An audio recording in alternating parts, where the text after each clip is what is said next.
Komandas principu viens par visiem un visi par vienu hokeja treneris Oļegs Znaroks ievēro arī ģimenē, kad visi kopā dodas palīdziet kādam pamestam dzīvniekam meklēt mājas. Dzīvnieku patvērsmē Znaroks ir pirmo reizi un ierodas ar lielu dāvanu maisu. Plašā krievu dvēsele, jeb varbūt vienkārši zina, ka ciemos tukšām rokām neiet.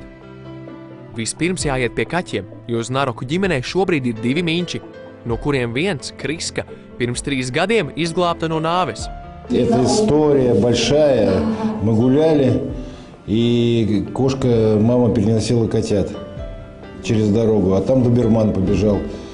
Ну, я не знаю, может быть, хотел котенком, а Илонка его отогнала добермана. Нет, ну да. И забрала котенка, и он оказался у нас.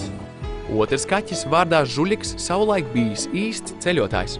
И в Германии он с нами жил, и ездил по всей Европе, и в Италии побывал, и в Чехии побывал, и в Испании побывал.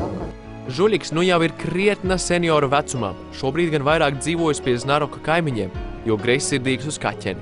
Bet Kriska ir ar raksturu, ne tikai staigā pa galdu, bet arī plēš aizkarus. Ko Oļegs tad dara? Да ничего не делаю, конечно. Что я могу сделать? Ну, там бесполезно. Lai arī daudzi hokeisti izvēlās suņus, Znaroks tur kaķu kanti. Noņemt stresu viņam palīdzot tieši Mincis. С котом у меня были отношения, конечно, намного лучше, да. Я приходил, он мне садился, он спал со мной. Вот. Сейчас уже старенький, правда.